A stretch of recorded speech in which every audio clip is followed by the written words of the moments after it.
alaikum adab to all of you. Jammu and Kashmir Pensioners United Front, headed by me, welcome to all respected journalists, photojournalists, camera persons, belong to print and electronic media and social media for attending this press conference at a short notice. Jammu and Kashmir Ladakh Pensioners United Front is a non-political platform representing lakhs of pensioners and senior citizens across Jammu and Kashmir and Ladakh. Main focus of today's press conference is to support the nationwide call given by All India State Pensioners Federation on 23rd of June 2025, in which pensioners throughout India will submit memorandum to the Honorable Prime Minister of India through Deputy Commissioners, District Collectors from all the districts of the entire country regarding the grave concern of the pensioners of the country. All the district presidents of Jammu and Kashmir Pensioners United Front are directed to support the program by submitting memorandum through concerned Deputy Commissioners. The grave concern of today's press conference is that Government of India is mulling to exclude crores of pensioners from the benefit of 8th Pay Commission. And from 8th Pay Commission, which has come to public domain from different media houses and reliable sources. The passing of finance bill in the parliament is cause of concern for crores of pensioners of throughout India.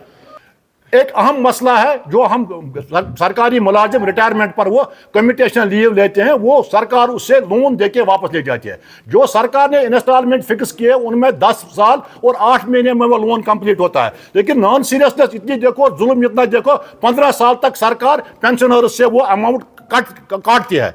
The pension of pensioners of Jammu and Kashmir has been, should be enhanced at the rate of entire country, should be enhanced 5% after every 5 years and after retirement instead of 20% at the age of 80. इसका हमारा मतलब है कि सरकार जब कोई pensioner 80 as को cover करता है उसको 20% एक्सेस पे मिलती है, लेकिन 80 एज तक तकरीबन 5% भी नहीं पहुंचते हैं. हमारा सरकार से मुतालबा है अगर आपको ये 20% देना है 5-5 साल के बाद 5-5% देते ताकि जिंदा लोग इसको अवेयर करें. अब वो मरने के बाद कब्र पर इनाम देते हैं, ये हमें तस्लीम नहीं है.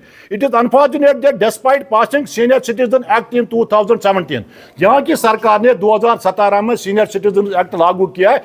हिंदुस्तान के हर एक स्टेट में सीनियर सिटीजन एक्ट लागू है और सीनियर सिटीजन उसका बेनिफिट लेते हैं. लेकिन यहाँ एक्ट पास होने के बाद भी जो हमने सरकार की नोटिस में बुलाया आज तक उस एक्ट पर कोई इंप्लीमेंटेशन नहीं है. Immediate release of freeze the instalment of Covid period, restoration of old pension scheme in favour of employees, implementation of SRO 59 of 1990 in favour of all mechanical departments and removal of pay anomalies all departments, regularization of casual laborers. 60,000 casual laborers are desperate enough. They are fighting for the last 25 years. So many daily wagers are being dead during duty hours, but nobody takes care of their rights. And we request the government of Jammu and Kashmir that they have framed the committee regarding the regularization of the daily wagers. They should immediately speed up that, and all the regular daily wagers, casual laborers and all the temporary employees working in all departments including central government employees, they should be regularized and their job security should be orders should be issued for their job security. One more thing, हमारे public sector में जो हमारे मुलाजिम काम कर रहे थे वो रिटायर हो गए हैं. पब्लिक सेक्टर तो डेफिसिट में है, न उनको पेंशन मिलता है, न उनको ग्रेजुएटी मिलती है, न कोई पैसा जो उन्होंने वहाँ CP फंड में भी रखा वो इनको मिलता है. आपके माध्यम से हम रियासती सरकार तक ये बात पहुँचाना चाहते हैं कि पेंशनर्स के जितने भी मामला हैं मरकजी सतह पर, रियासती सतह पर, उन मामला को फौरी तौर हाल किया जाए. मरकजी सतह पर ऑल इंडिया पेंशनर्स फेडरेशन ने एक प्रोग्राम दिया है 24 तारीख को. हम यहाँ भी हर एक जिले में हमारा मेमोरेंडम जाएगा. हम वहाँ के वजीर आजम से भी इल्तिमास करते हैं कि पेंशनर्स को अगर सरकार ने 8th पे कमीशन में एक्सक्लूड किया है तो नेशनल लेवल पर टूथ एंड नेल फाइट हम दे देंगे. हम ये किसी भी सूरत में ये काबिल कबूल नहीं होगा. और यहाँ जो हमने मामला आपके माध्यम से यहाँ रियासती सरकार के नोटिस में लाए हैं, मैं आपके माध्यम से यहाँ के ऑनरेबल चीफ मिनिस्टर, यहाँ के गवर्नर साहब से इल्तिमास करना चाहता हूँ, don't test the patience of the pensioners and employees of Jammu and Kashmir. Enough is enough. अगर उन्होंने आप इन मामला को सीरियस नहीं लिया तो हमारे पास कोई, हम सीनियर सिटीजन होके, पेंशनर्स होके हम रिटायर हुए हैं, सरकारी नौकरी से रिटायर, जदोजहद हमने सिखाया है लोगों को, जदोजहद से हम रिटायर नहीं हुए।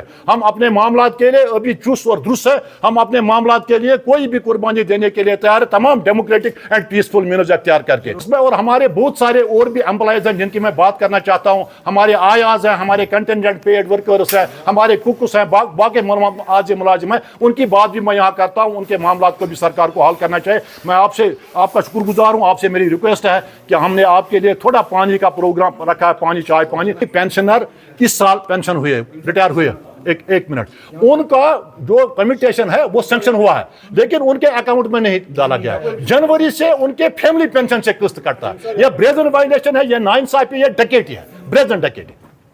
तो ये कितनी तादाद की तादाद में किसी के, देखो अनफॉर्चुनेट एक ये भी है, कोई पेंशनर रिटायर होता है वो अपनी बेटी की शादी का डेट फिक्स करता है, जियारत पर जाने का डेट फिक्स करता है, कोई मेडिकल इशू है वो हल करने की कोशिश करता है। लेकिन सरकार पेंशन होने के बाद भी हमारा पैसा हमसे, मैं सरकार से ये कहना चाहता हूं, हमारा पैसा कहां है?